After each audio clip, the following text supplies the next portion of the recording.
역대하 35장입니다. 구약성경 707쪽 역대하 35장의 말씀을 우리 함께 드라마 바이블로 먼저 읽고 하나님의 말씀을 나누도록 하겠습니다. 제35장.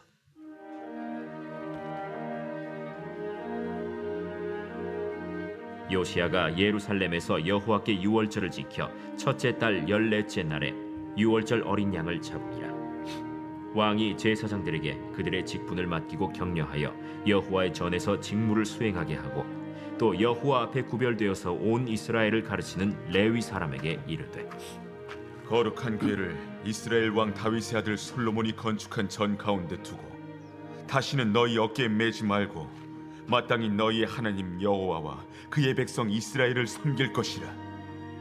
너희는 이스라엘 왕 다윗의 글과 다윗의 아들 솔로몬의 글을 준행하여 너희 족속대로 반열을 따라 스스로 준비하고 너희 형제 모든 백성의 족속의 서열대로 또는 레위 족속의 서열대로 성소에 서서 스스로 성결하게 하고 유월절 어린 양을 잡아 너희 형제들을 위하여 준비하되 여호와께서 모세를 통하여 전하신 말씀을 따라 행할지니라. 요시야가 그 모인 모든 일을 위하여 백성들에게 자기의 소유 양떼 중에서 어린 양과 어린 염소 3만 마리와 수소 3천 마리를 내어 유월절 제물로 주매, 방백들도 즐거이 희생을 드려 백성과 제사장들과 레위 사람들에게 주었고, 하나님의 전을 주장하는 자 hil기야와 스가랴와 여히엘은 제사장들에게 양 2,600마리와 수소 300마리를 유월절 제물로 주었고, 또 레위 사람들의 우두머리들 곧 고나냐와 그의 형제 스마야와 느다넬과 또 하사랴와 여이엘과 요사밧은 양 5,000마리와 수소 500마리를 레위 사람들에게 유월절 제물로 주었더라. 이와 같이 섬길 일이 구비되매 왕의 명령을 따라 제사장들은 그들의 처소에 서고 레위 사람들은 그들의 반열대로 서고 유월절 양을 잡으니 제사장들은 그들의 손에서 피를 받아 뿌리고 또 레위 사람들은 잡은 짐승의 가죽을 벗기고 그 번제물을 옮겨 족속의 서열대로 모든 백성에게 나누어 모세의 책에 기록된 대로 여호와께 드리게 하고 소도 그와 같이 하고, 이에 규례대로 유월절 양을 불에 굽고 그 나머지 성물은 솥과 가마와 냄비에 삶아 모든 백성들에게 속히 분배하고 그 후에 자기와 제사장들을 위하여 준비하니 이는 아론의 자손 제사장들이 번제와 기름을 저녁까지 드리므로 레위 사람들이 자기와 아론의 자손 제사장들을 위하여 준비함이더라. 아삽의 자손 노래하는 자들은 다윗과 아삽과 헤만과 왕의 선견자 여두둔이 명령한 대로 자기 처소에 있고, 문지기들은 각 문에 있고 그 직무에서 떠날 것이 없었으니 이는 그의 형제 레위 사람들이 그들을 위하여 준비하였음이더라. 이와 같이 당일에 여호와를 섬길 일이 다 준비되매 요시야 왕의 명령대로 유월절을 지키며 번제를 여호와의 제단에 드렸으며, 그때 모인 이스라엘 자손이 유월절을 지키고 이어서 무교절을 7일 동안 지켰으니 선지자 사무엘 이후로 이스라엘 가운데서 유월절을 이같이 지키지 못하였고, 이스라엘 모든 왕들도 요시야가 제사장들과 레위 사람들과 모인 온 유다와 이스라엘 무리와 예루살렘 주민과 함께 지킨 것처럼은 유월절을 지키지 못하였더라. 요시야가 왕위에 있은 지 18째 해에 이 유월절을 지켰더라. 이 모든 일 후 곧 요시야가 성전을 정돈하기를 마친 후에 애굽 왕 느고가 유브라데 강가에 갈그미스를 치러 올라왔으므로 요시야가 나가서 방비하였더니 느고가 요시야에게 사신을 보내어 이르되, 유다 왕이여, 내가 그대와 무슨 관계가 있느냐?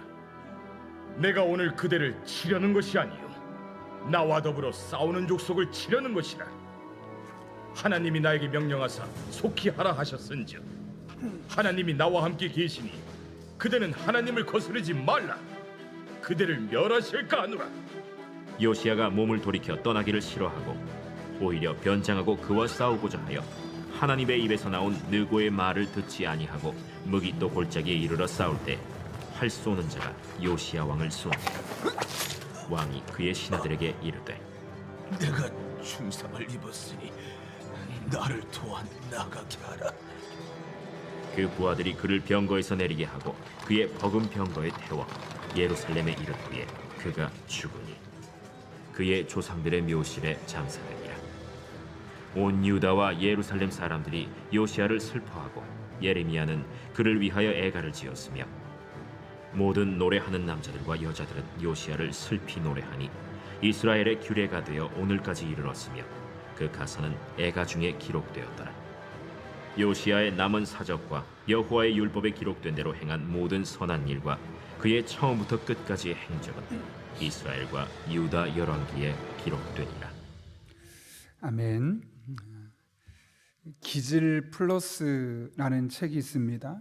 사람마다 타고난 기질이 있다는 것이고, 그래서 그 기질에 따라서 대하게 될 때 인간관계를 또한 잘할 수 있다라는 그런 취지의 책입니다. 그래서 그 책을 먼저 플로렌스 리타오라는 사람이 쓰고 나서 또 이어서 나온 책이 뭐냐면 자녀와 자녀의 기질 플러스, 그러니까 사람과 사람과의 인간관계를 위해서 나의 기질을 알고 상대방의 기질을 알면 참 좋고, 한 걸음 나아가서 내가 자녀를 잘 양육하길 원한다면 이 자녀가 어떤 기질을 갖고 있냐에 따라서 그에 맞도록 교육을 하면 훨씬 더 자녀에게 효율적으로 교육을 할 수 있게 되고 그것이 자녀에게 유익이 될 수 있다라는 내용의 책입니다. 결국 이 책들이 내용 의도하는 바는 뭐냐면 사람들마다 타고난 바가 있고 그 타고난 바에 잘 맞춰서 대우하는 것이 중요하다는 거죠. 마치 어떤 기계에 일종의 매뉴얼이 있어서 그 매뉴얼대로 잘 쓰면 오랫동안 쓸 수 있지만 아무리 좋은 기계라도 매뉴얼과 다르게 사용하면 그 수명이 짧아지는 것처럼 우리 인간의 삶에도 나름대로의 매뉴얼 같은 게 있다는 겁니다. 꽤 일리가 있다고 생각합니다. 그러나 한 걸음 더 나아가서 우리 인간을 단순한 기질로만 봐서 그 기질로 사람을 판단하고 그 기질로 사람을 대하는 것을 넘어서서 어쩜 우리 인생 전체를 아우를 수 있는 매뉴얼이 있다면 바로 하나님의 말씀이 아닐까 생각하게 됩니다. 곰곰이 생각해 보십시오. 하나님께서 우리에게 말씀, 이 하나님의 말씀을 주시는 궁극적인 이유가 무엇 때문이라고 말합니까? 디모데후서 3장 16절과 17절을 보면 모든 성경은 하나님의 감동으로 된 것으로 교훈과 책망과 바르게 함과 의로 교육하기에 유익하니 이는 하나님의 사람으로 온전하게 하며 모든 선한 일을 행할 능력을 갖추게 하려 함이니라 라고 말씀합니다. 다시 말하면 온전하지 못한 우리들이 이 세상에서 그나마 온전한 모습을 조금이라도 더 갖추면서 살아갈 수 있도록 하기 위해서 우리에게 주신 것이 바로 하나님의 말씀이라는 것이죠. 따라서 우리가 하나님의 말씀을 중심에 두고 그 말씀의 빛으로 대화를 하게 되면 우리의 대화의 질이 달라지게 되어 있고, 그 말씀을 중심으로 자녀를 양육하게 되면 자녀 양육이 달라질 수 있으며, 우리의 삶의 중심에 말씀을 두고 회사를 이끌어가고 또 회사에서 여러 가지 일들을 감당하게 되면 그로 말미암은 하나님이 예비된 은혜를 경험할 수 있다는 거죠. 따라서 우리 한 사람 한 사람이 이 세상을 살아가면서 이 하나님의 말씀을 내 인생의 매뉴얼로 인식하고 살아간다면, 그래서 하나님의 말씀을 붙들고 살아간다면 온전하지 못했던 우리는 온전하게 될 수 있으며, 본능적으로 이기적인 마음을 가질 수밖에 없는 우리가 모든 선한 일을 행할 능력을 갖추며 살아갈 수 있게 되는 것이죠. 그런 맥락에서 어쩌면 하나님의 말씀, 우리가 사람답게, 특별히 하나님의 사람으로서 살아갈 수 있는 가장 기초적인 원리들을 우리에게 가르쳐주고 있다라고 말씀하는 겁니다. 그래서 하나님의 말씀을 따라 살면 정말 그리스도인답게 하나님의 사람답게 살아갈 수 있지만, 하나님의 말씀에서 멀어지고 다른 방법으로 우리의 삶을 이끌어가게 된다면 아무리 우리가 다른 사람보다 뛰어난다 할지라도, 탁월함을 가지고 있다 할지라도 결국 기계를 매뉴얼대로 사용하지 않아서 결국은 망가뜨리는 것처럼 우리 인생도 잘못될 수밖에 없는 것이죠. 그런 의미에서 하나님께서 우리에게 말씀을 주신 분명한 이유를 우리가 잘 알아야만 하는 겁니다. 오늘 본문의 말씀은 요시야가 율법책을 발견한 후에 했었던 일을 소개하고 있는데요, 크게 유월절을 지키는 것으로 나타납니다. 그가 요시야가 유월절을 지키면서 그 유월절에 특별했던 이유는 그 당시에 그 전에 있었던 유월절과 전혀 달랐기 때문입니다. 오늘 본문은 그 두 가지 특별한 면을 우리에게 보여주고 있는데요, 17절과 18절을 보면 이렇게 말합니다. 그때 모인 이스라엘 자손이 유월절을 지키고 이어서 무교절을 7일 동안 지켰으니 선지자 사무엘 이후로 이스라엘 가운데서 유월절을 이같이 지키지 못하였고 이스라엘 모든 왕들도 요시야가 제사장들과 레위 사람들과 모인 온 유다와 이스라엘 무리와 예루살렘 주민과 함께 지킨 것처럼은 유월절을 지키지 못하였더라. 여기 두 가지 특징을 발견할 수 있죠. 17절을 보게 되면 첫 번째로는 당시에 유월절과 일주일 동안 무교절을 지켰다라고 말합니다. 두 번째는 18절에 기록되어 있는데요. 그 유월절에 누가 참석했습니까? 레위인과 제사장과 온 유다와 이스라엘과 예루살렘 주민들이 다 유월절에 참석했다는 겁니다. 그러면서 이 두 가지 일들은 사무엘 이후로 이렇게까지 지킨 적이 한 번도 없었다. 수백 년 동안 유월절을 제대로 지킨 적이 없었고 사무엘 이후로 그동안은 모든 유월절이 잘못된 유월절을 지켰었다가 이제서야 비로소 제대로 된 유월절을 이스라엘 백성들이 지키게 되었음을 성경은 우리에게 말씀해 주고 있는 겁니다. 요시야는 말 그대로 유월절을 그 어느 때보다 정확하게 지켰습니다. 그리고 그날 성도들의 반응이 어땠는가라고 오늘 성경은 분명하게 언급하고 있지는 않지만 이 본문의 분위기로 보아서 분명히 감동적이었을 것이고 은혜가 넘쳤을 것임을 우리는 능히 유추할 수가 있지요. 그런데 여러분, 어떻게 이런 일들이 가능할 수 있었을까요? 어떻게 그들은 사무엘 시대 이후로 오랫동안 제대로 지키지 않았던 이 유월절을 요시야는 제대로 완벽하게 지킬 수 있었고 또 그 유월절에 온 이스라엘 백성, 유다와 이스라엘 백성이 함께 참여해서 유월절의 기쁨을 함께 누릴 수 있었을까요? 요시야의 말을 통해서 그것이 가능했던 이유를 알 수 있는데요. 요시야가 무엇라고 말씀하는가? 오늘 이 세 개의 구절을 함께 살펴보려고 합니다. 먼저 4절을 보면 이렇게 요시야가 이렇게 명령하고 있습니다. 너희는 이스라엘 왕 다윗의 글과 다윗의 아들 솔로몬의 글을 준행하여 너희 족속대로 반열을 따라 스스로 준비하고 유월절을 준비하되 임의로 준비하지 말라는 겁니다. 분명히 다윗의 글과 솔로몬의 글에 기록되어 있는 대로 그 반차를 따라서 제사장과 레위인들이 준비할 것을 말씀하고 있지요. 6절은 이렇게 말합니다. 스스로 성결하게 하고 유월절 어린 양을 잡아 너희 형제들을 위하여 준비하되 여호와께서 모세를 통하여 전하신 말씀을 따라 행할지니라. 하나님의 말씀을 따라 행하라. 12절도 있는데요. 12절은 이 모든 것이 준비된 이후에 이렇게 말합니다. 그 번제물을 옮겨 족속의 서열대로 모든 백성에게 나누어 모세의 책에 기록된 대로 여호와께 드리게 하고 라고 말합니다. 어떻게 드리라고요? 모세 책에 기록된 대로 여호와께 드리라고 합니다. 4절과 6절과 12절을 통해서 우리에게 궁극적으로 말씀하고 하는 바가 무엇입니까?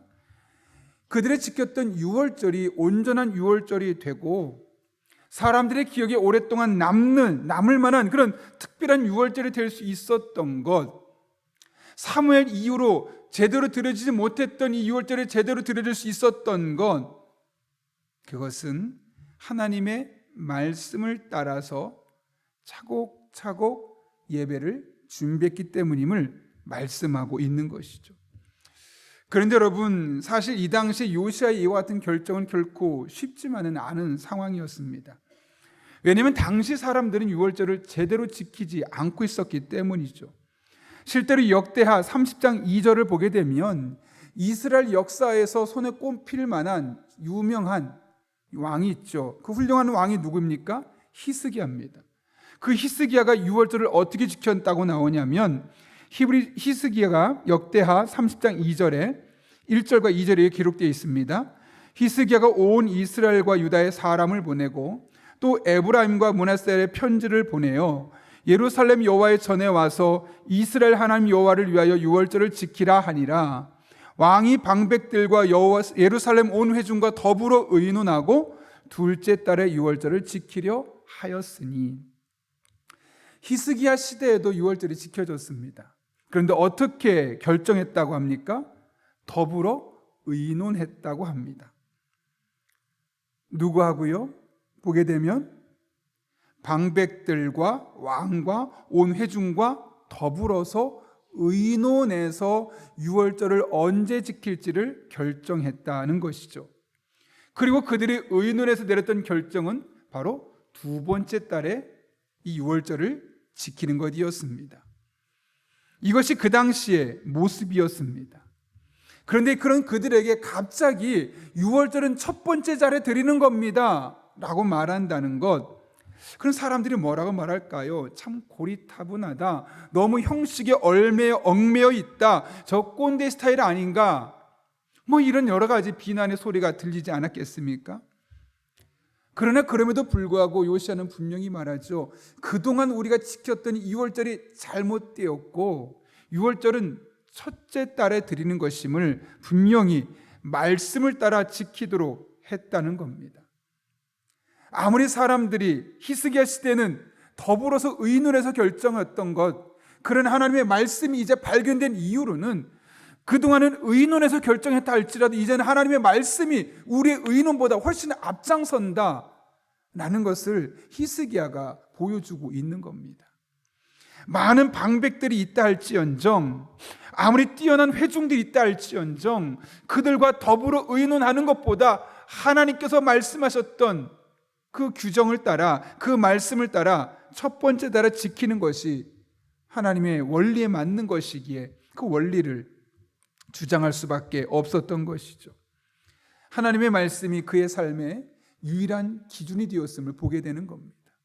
그동안 수많은 시간 동안 행해져 왔던 관습도 있지만 이 관습을 과감하게 하나님의 말씀에 비추어서 이것은 버릴 수 있었던 사람, 그가 바로 요시야였다는 거죠. 우리가 오랫동안 지켜오는 관습을 버리는 것이 결코 쉽지 않습니다. 왜냐하면 많은 사람이 그렇게 해왔기 때문이고 익숙하기 때문이고 그것을 하는 것이 너무나 우리의 삶에 자연스럽기 때문에 그것을 바꾸는 것이 쉽지 않은 것이죠. 제가 어제 제자반행 하면서도 잠깐 이야기했지만 우리 사람의 뇌는 익숙한 것을 지키려는 경향성이 있습니다. 새로운 것이 들어오면 아무리 것이 옳아도 아무리 것이 좋아도 내가 그동안 했던 그 패턴을 유지하고자 하는 그런 속성을 우리 뇌가 가지고 있다는 겁니다. 그런데 한두 사람이 아니라 온 이스라엘이 수백 년 동안 지켜왔던 것들을 갑자기 바꾸자고 한다면 결코 쉬운 일이 아니지만 요시야는 결단했던 겁니다. 오랫동안 우리가 수백 년 동안 전통처럼 지켜왔다 할지라도 하나님의 말씀이 앞장서고 하나님의 말씀이 우선순위고 말씀대로 살아야 된다라고 주장하고 있는 것이죠. 종종 저는 이 세상을 바라보는 시각을 놓치지 않기 위해서 영화를 잘 만들어진, 일반적인 영화가 아니라 잘 만들어지고 유명한 영화의 리뷰들을 잠깐 그 유튜브를 통해서 한 7분, 8분짜리를 일부러 보는 그런 경향이 있습니다. 최근에 한 영화 리뷰를 보고 참 답답한 사람들이다 라는 생각이 들면서 한편으로는 큰 깨달음을 얻었습니다. 한 초등학교에서, 미국의 한 초등학교에서 수학 시험을 봤는데 선생님이 아이를 불렀습니다. 그리고 나서 그 아이의 시험지를 보여주는데 2 더하기 2가 22로 되어 있는 겁니다. 선생님이 불러서 얘야 2 더하기 2는 4란다. 그랬더니 아이가 화를 내면서 무슨 소리 하는 거냐, 2 더하기 2는 22다 계속 강조하는, 선생님이 아무리 말해도 그의 뜻을 굽히지 않는 겁니다. 그래서 선생님이 이렇게 해서는 안 되겠다 싶어서 그 아이의 부모님들을 그 다음날 학교로 불렀습니다. 그래서 선생님이 이제 심각하게 부모님에게, 부모님, 아이가 2 더하기 2를 22라고 말합니다. 그랬더니 부모님들은 싱글벙글 웃는 겁니다. 그게 뭐가 문제냐는 거죠. 아니 2 더하기 2는 4인데 왜 부모님들은 그것을 22라고 된 것을 이상하게 생각하지 않습니까? 아무리 이야기해도 부모님들은 2 더하기 2는 22가 맞다는 거죠. 그러면서 우리 아이가 2 더하기 2를 22로 생각한다면 그것도 인정해 줄 수 있어야지 왜 2 더하기 2가 4라는 그 수학적인 법칙만을 따라가려고 하느냐? 그러면서 오히려 교장 선생님에게 항의를 하는 겁니다. 교장 선생님이 수학 선생님 불렀습니다. 선생님, 2 더하기 2를 왜 4라고만 말합니까? 아이가 2 더하기 2가 22라고 하면 22도 될 수 있지 왜 그걸 끝까지 4라고 강요해서 아이를 힘들게 만들고 그 아이의 부모님을 힘들게 만들고 학교를 이렇게 혼란스럽게 만드냐? 2 더하기 2는 22가 될 수 있습니다. 선생님께 이해가 안 되는 거죠. 여러분은 뭐가 맞다고 생각합니까? 철학적으로 넘어가지 마시고 우리가 산수적으로 알고 있는 2 더하기 2는 4가 맞는 것이죠.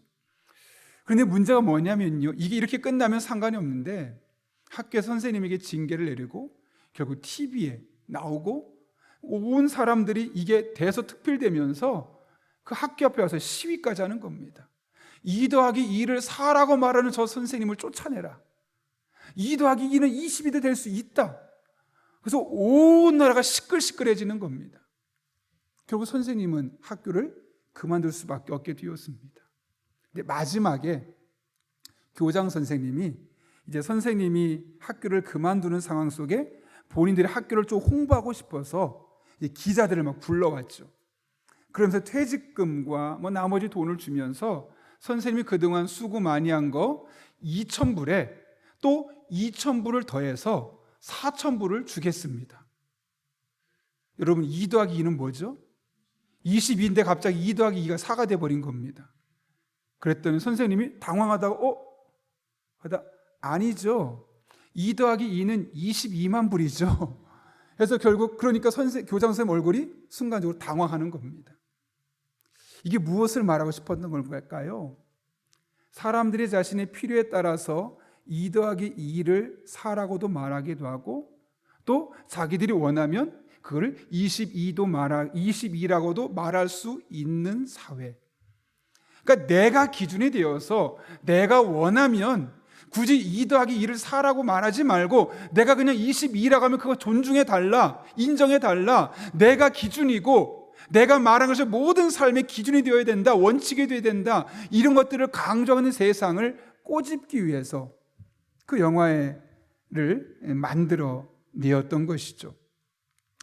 짧게 요약된 영화였지만 저는 그것을 보면서 참 우리 시대의 상황을, 우리 인간의 본능을 참 잘 반영하고 있다라는 생각이 들었습니다.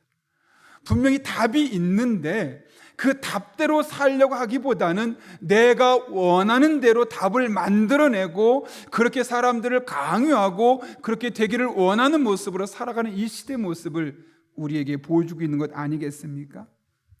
분명히 하나님의 말씀대로 살면 우리가 어떻게 살아야 되는지 분명한 원리가 있습니다. 원칙이 있습니다. 그런데 그렇게 살고 싶지 않은 겁니다.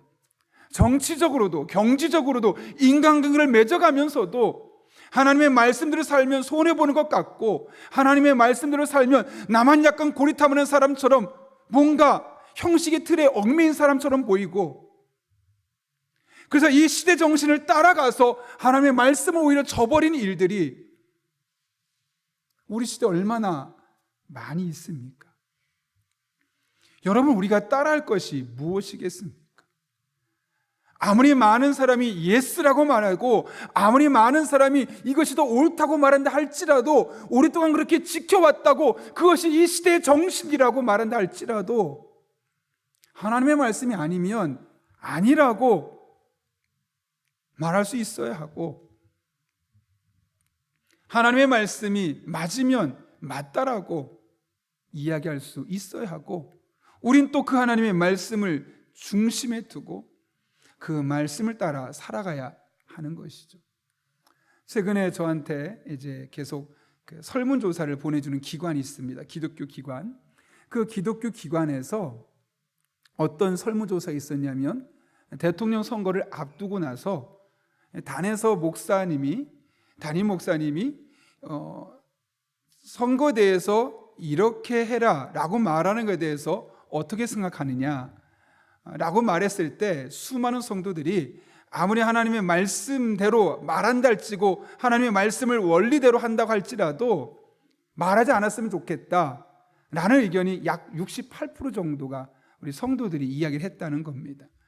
물론 하나님의 말씀이라고 말하면서 말씀에 맞지 않게 자기 멋대로 해석해서 말하는 목사님이 많이 있기 때문에 그런 일도 있겠지만 우리 성도들의 마음속에 어떤 생각이 있냐면 목사님, 정치에 대해서만큼은 제가 원한 대로 하고 싶어요. 그러니까 성경 말씀 갖고 말해주지 말아주세요. 제가 원하는 당을 찍고 싶고 제가 원하는 사람을 찍고 싶습니다. 하나님의 말씀의 기준에 맞춰서 어떤 사람이 더 옳은가, 그나마 더 나은가 말고 그냥 제 마음이 끌리는, 제가 원하는 사람을 뽑고 싶습니다. 이런 사람들의 본능이 표출되어 있는 것이죠. 그걸 보면서 한편으로는 우리 목사들이 참 잘못했구나, 우리 목사들이 하나님의 말씀이라고 말하면서 얼마나 잘못된 이야기 아니면 자신의 의견을 임의로 말했으면 성도들이 그것을 오해해서 저렇게 생각할까 라고 한편으로는 생각하지만 또 한편으로는 아무리 말씀을 따라 원리를 말해도 내가 뽑고 싶은 사람을 뽑고 싶고 내가 지지하는 정파의 사람을 뽑고 싶은 그 마음의 본능을 따르고 싶기 때문에 그렇게 하지 말라는 거죠. 불편하다는 거죠. 여러분, 그럼에도 불구하고 우리가 듣기 싫더라도 사실 우리를 살려주는 것은 하나님의 말씀 아니겠습니까? 납득이 안 되더라도 우리를 최선의 길로 인도하신 것은 하나님의 말씀 아니겠습니까? 여론이 우리를 선한 길로 인도하지 않습니다. 어떤 정치 지도자가 우리에게 특별한 길, 우리에게 생명의 길을 제시해 주지 못합니다. 오로지 하나님의 말씀이 우리에게 참 생명의 길을 전해주는 것이고 오로지 하나님의 말씀이 우리를 선한 길로, 진리의 길로 인도해 주는 겁니다. 그런 맥락에서 듣기 싫어도 납득이 안 되어도 하나님의 말씀을 따르고자 하는 우리의 결단이 있어야 하는 것이죠. 듣기 싫은 이유는 엄밀히 보면 하나입니다. 내가 기준인 거죠. 내 본능이 기준이고 내 욕심이 기준이 되기 때문에 그런 겁니다. 그래서 정말 기도하고 하나님의 뜻을 분별하고 가장 하나님 뜻과 일치된 일들을 해나가는 것이 우리 그리스도인의 삶이 되어야 하는 것이죠. 그렇지 않으면 우리는 이 시대를 살면서 사사기의 모습을 너무나 안타까워하지만 우리 또한 그 사사기의 뒤를 따라갈 수밖에 없는 것입니다. 여러분, 사사기의 특징이 무엇입니까? 사람들이 각기 자기의 소견에 옳은 대로 행하였더라. 하나님의 말씀을 따라 행하였더라. 내 본능은 그러고 싶지 않지만 하나님의 말씀을 그렇게 말씀하니까 그 말씀에 꾸벅 고개를 숙이고 그 말씀에 순종했더라가 아니라 아무리 하나님의 말씀이 선포된다 할지라도 자기 소견에 옳은 대로, 내 생각대로, 내가 하고 싶은 대로, 내 마음에 내 본능을 충족시키는 대로 행하려고 했더라 라고 말씀하지 않습니까?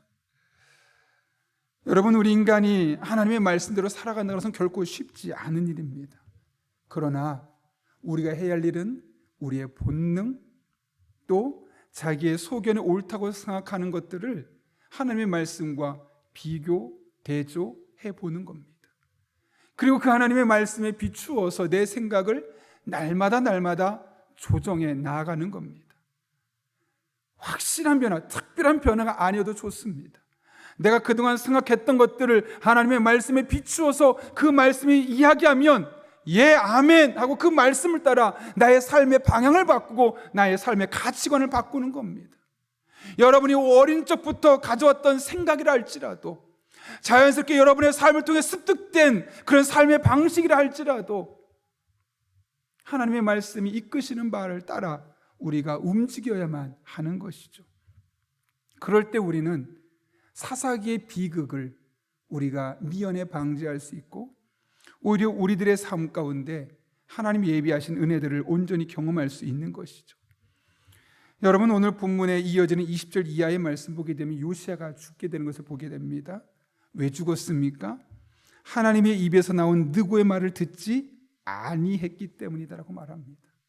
좀 전까지만 해도 하나님의 말씀을 따라 살려고 노력했던 요시야가, 유월절을 지켰던 요시야가 하나님의 말씀, 느고의 입을 통해 하셨던 하나님의 말씀을 듣지 않고 자기가 하고 싶은 대로 했다가 결국 죽게 되었다고 말씀하지 않겠습니까?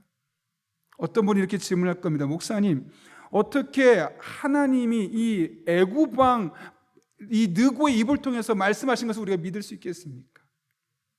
여러분, 모르겠으면 기도하면 하나님이 가르쳐주지 않았겠습니까?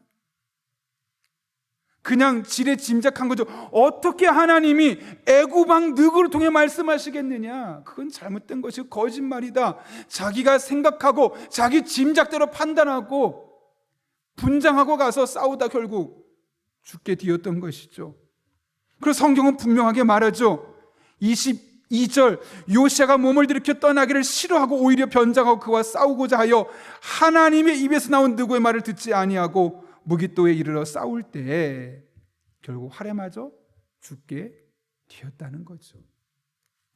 하나님의 말씀보다는 이제는 자기의 본능대로, 자기의 경험대로 살려고 하다 결국 그의 인생이 무너지는 것을 우리에게 보여주고 있는 겁니다. 여러분, 우리는 경험을 따라 살아가는 사람들 아니죠. 우리는 지식을 따라 살아가는 사람들 아니죠. 우리는 여론을 따라 움직이는 사람들이 아니죠. 우리는 이 시대 정신을 우리의 삶의 가치로, 기치로 세우고 살아가는 사람들이 아니죠. 어떤 상황에도 하나님은 뭐라고 말씀하실까? 이 문제에 대해 하나님은 무엇을 원하실까? 이 주제에 대해 하나님은 우리에게 어떤 길을 이야기해 주실까? 찾고 또 찾고, 모르겠으면 기도해서 구하고, 그 길을 따라서 한 걸음 한 걸음 나아가는 겁니다. 그러면서 내 생각하고 달라도 하나님 말씀이 말하면 아멘하고 순종하는 것, 그것이 바로 우리 그리스도인의 삶이 되어야 하는 것이고, 그런 사람의 길의 끝에 하나님 예비하신 은혜가 온전히 경험될 수 있는 겁니다. 자기 소견에 옳은 대로 살아가는 이가 아니라 듣기 싫어도 납득이 안 되어도 하나님의 말씀을 따라 나의 삶을 차곡차곡 쌓아가고 만들어가는 저와 여러분 한 분 한 분 될 수 있기를 예수님의 이름으로 축원합니다. 우리 함께 기도하겠습니다. 거룩하신 아버지 하나님, 오늘 요시야의 인생, 유월절을 지키되 하나님의 말씀을 따라 철저히 지켰지만 그 이후에는 애굽 왕 느고의 입을 통해 말씀하셨던 하나님의 뜻을 분별하라기보다는 그 순간에 자기의 판단력으로 판단하고 결정했다. 결국 자신의 삶을 일찍 마감했던 요시야의 이야기가 오늘 우리의 삶의 반면 교사로 주어진 말씀임을 깨닫게 하시는 은혜 진심으로 감사를 드립니다. 하나님의 말씀이 우리의 삶의 우선순위가 되고 내 소견에 옳은 대로 시대 정신에 따라 살아가지 아니하는 하나님의 사람들 되게 하여 주옵소서. 예수님의 이름으로 기도하옵나이다. 아멘.